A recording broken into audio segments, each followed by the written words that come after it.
Welcome back to the podcast here at Sirhan. This is with Jonathan. Emanuele. And as you guys know, I am from Denmark. He's from Italy. We're both foreigners here.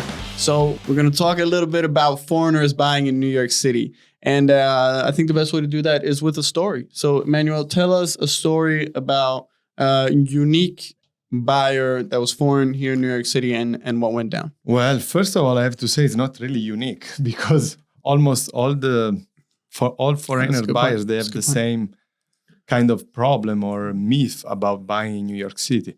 So the things I'm experiencing the most is having these buyers that are pretty wealthy, Italians, French, German clients, whoever clients not from America. Mm-hmm. And they come here and they told me, well, I want to buy a Central Park view apartment. Yeah. And they say, okay, well, I would love that too. But, you must need some things about real estate. And the most challenging things for me is to teach. It's not actually the most challenging, but it is the most draining, is to teach them. You ended up teaching them about real estate. You basically ended up giving them a free course of real estate. Yeah. Because, guys, in New York City is unique compared to the rest of the world. We have condo, which is basically what everywhere else in the world they have. Yeah. You buy the apartment, you get it, you own it. So, yeah. You just need cash, basically, or a loan. Yeah. Then there are co-ops, then there are condops, then there are buildings sitting on a land lease. So there is a lot of diversification in building, and that's why you need a broker when you come to New York City. For sure. And I think that's why New York City also, being a broker in New York City for that specific reason is probably one of the most difficult cities to do it in, right? Yeah, most people usually use a broker just to sell their apartment. In New York City, you actually need one for a buyer transaction. Yeah. So basically, funny story, I had this guy back and forth messages for over a month. Oh, I want to buy this and that. I'm loaded. I have $10 million to spend. And then was really challenging for me to let him understand, listen, if you have $10 million and you want to buy a Central Park view, most likely you ended up buying in a co-op. Right. And most likely you will not ended up being able to buy a co-op because you have all your assets outside the country, outside USA. You don't have bank history, credit history.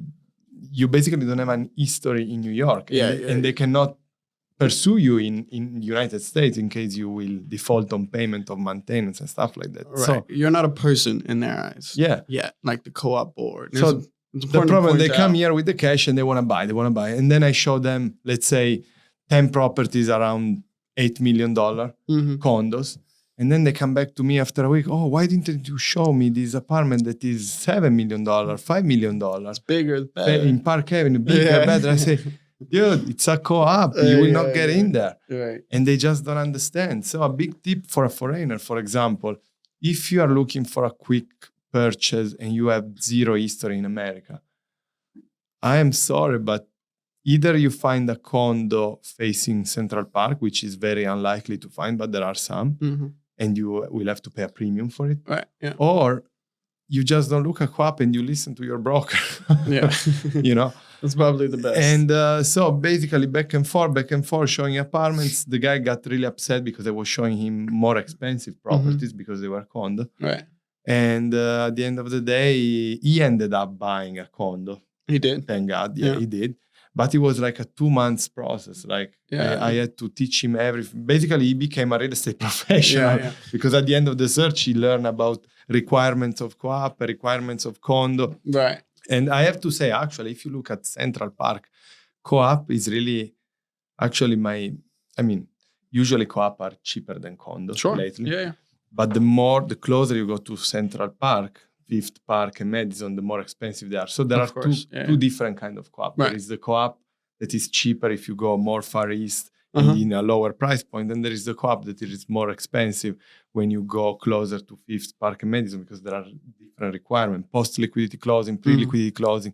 And you have to explain all of this to your buyer. Yeah, it's very different. It's different buying here. Yeah, so basically, if you want to buy, let's say, a Fifth Avenue co-op facing Central Park and it's $10 million, basically you probably need to have 30-40 million because they require 2-3 times pre-liquidity closing, 2-3 times post-liquidity closing, meaning you show that you have 40, you purchase for 10 and you still have 30 after closing. And then many other income ratio and many other requirements that I don't want to bore you guys. But if you want to know more about, please call us. Call us, and we'll guide you through the purchase of your dream co-op. Yeah, it's interesting how that's a thing in New York. I try to stay away at them at all costs. But do you know what's the percentage in New York of buildings that are co-ops? It's big. Uptown is mostly all of them. They're co-op because it's an older side of town, right, you know. And downtown, that's why when I have a buyer that is looking for a 2-3 bedroom around between $2 to $5 million, I just show them downtown.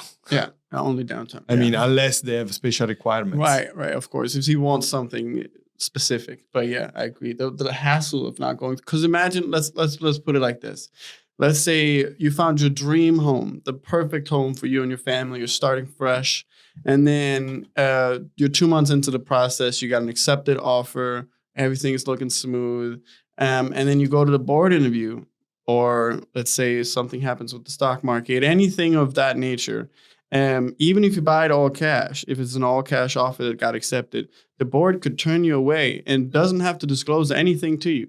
They don't have to tell you why or how. They can just say, sorry, you didn't get it, bye. Yeah. And that's after 3 months process. It's always good to get them into this process if they really have even a buffer of acceptance, you know. Right. You want to educate them. They have to be overqualified. You don't want to incur the risk for the seller and the buyer to have them turned down, because if not, everybody loses time, everybody's upset, and everybody's losing money. It's weird, right? Because it's tricky, because especially at the lower price point co-ops, they attract let's say, a less financially healthy person. That they attract that because they're cheaper.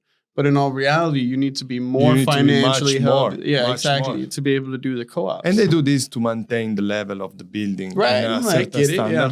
But sometimes it's very hard for me to explain them, oh, dude, I have $10 million to spend. Right. Yes, but if you want to buy a co-op, you should really spend $5 million. Right. If that. Yeah.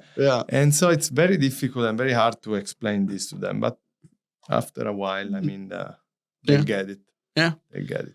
I mean, international buyers is a big thing in New York. Yeah, you know, it's I would just send them to buy co-op. Send them to co-ops. Condo. Skip co-ops altogether. Yeah. They're dying out eventually. What do you think is going to happen, let's say, 50 years from now? Do you think they're going to turn over those Park Avenue buildings? I mean, I was listening some rumors that they were trying to convert some of them. And actually, that would be great. That'd be fantastic. I mean, you know, like co-op, they born back in the days for certain reason. They want to maintain a certain level also. I know. And nowadays, I think it's borderline to still have them in place. I think so too. It's like a legalization of discrimination. I don't want to say this too much. You're right. You're right, though. I think if we knew the reasons why co-ops were made, exactly. If we knew the exact reasons why co-ops were made back in the day, I don't think it would be okay. Yeah, that's why. I don't think it would be okay now. Yeah, you know. So anyway, this is our own opinion. It's not a financial advice. It's not a real estate advice. None of that. If you want to know more about real estate when you purchase a home from overseas, please call us. Definitely. We'll guide you through and we'll let you know what's the best product for you. Well, we'll see you again next week, guys. This was Jonathan from Serhant and Emanuele from Serhant. Ciao. Farewell.